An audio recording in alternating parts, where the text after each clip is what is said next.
নমস্কার বন্ধু, একটি প্রশ্নকে ঘিরে কিন্তু রাজ্যের এসএসকে এমএসকে শিক্ষকদের মধ্যে বিভিন্ন রকম আলাপ আলোচনা চলছে এবং সেই সমস্ত বিষয় নিয়ে বন্ধু আজকের ভিডিও।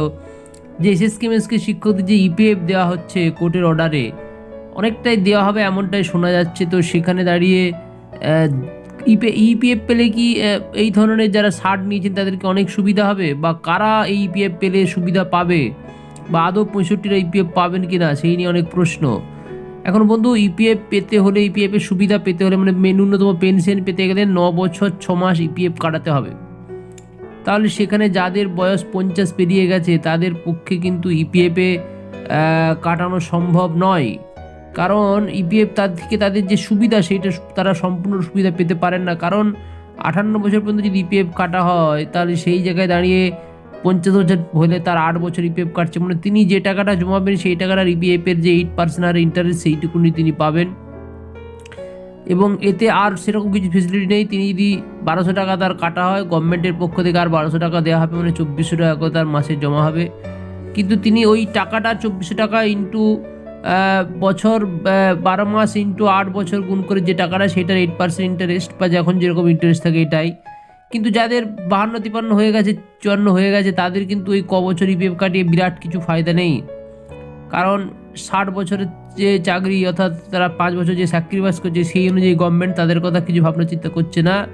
তবে এটাও রয়েছে আরেকটা প্রশ্ন, তারা ভাবছেন যে আগামী দিনে যদি পার্শ্ব শিক্ষকদের বেতন বৃদ্ধি হয় তাহলে হাইকোর্টের নির্দেশে তাহলে এই ধরনের সুবিধা, অর্থাৎ বেতন বৃদ্ধির বিষয়টাও উনি কিন্তু পাবেন।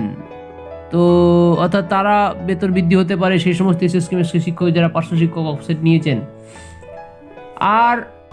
আর যে বিষয়টা বন্ধু রয়েছে, যে যদি আগামী দিনে বেতন বৃদ্ধি হয় সেটা তো এমন পাবেন, কিন্তু যারা 60 থেকে 65 চলে যাচ্ছেন, নয়তো এখনও 15 বছর যাদের চাকরি থাকছে, আগামী আদৌ তাদের চাকরি 15 বছর কন্টিনিউ হবে কিনা সেটা নিয়ে প্রশ্ন। অর্থাৎ যেভাবে স্কুলগুলোর প্রতি অবহেলা চলছে গভর্নমেন্টের পক্ষ থেকে, কোনো শিক্ষক নিয়োগ নেই, স্কুল উঠে যাচ্ছে এক স্কুল থেকে অন্য স্কুলে, দূরবর্তী জায়গায় ট্রান্সফার হয়ে যাচ্ছে, কিছু করার নেই, মানে চাকরি করতে পারবেন কিনা শেষ বয়স সেটাও সন্দেহ।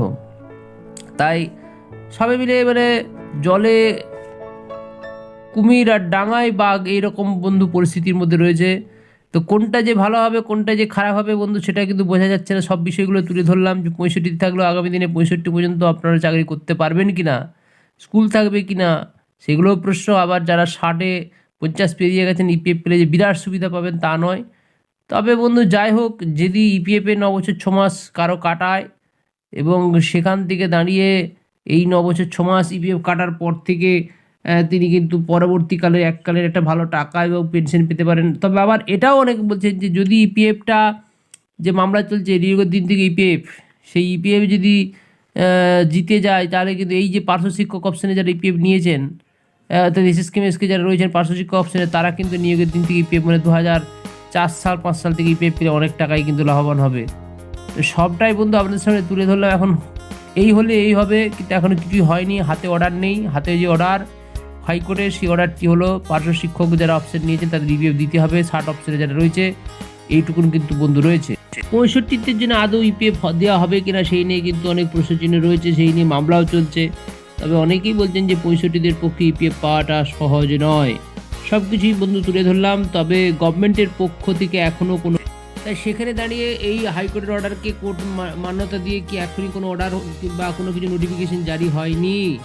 এই সবটাই তুলে ধরলাম। সিদ্ধান্ত আপনাকে নিতে হবে, ভাবনা চিন্তা করুন, আরও একটু ওয়েট করুন, ভাবনা চিন্তা করুন। তাহলে কিন্তু মানে হট করে 60 থেকে অনেকে 65 ফিরতে চাইছেন, সেটা কিন্তু বড় কঠিন হবে। বিষয়গুলো ভাববেন। দেখতে থাকুন টুড নিউজ। অবশ্যই কমেন্ট করে জানান, চ্যানেলটি সাবস্ক্রাইব করে সঙ্গে রাখুন। নমস্কার, ধন্যবাদ।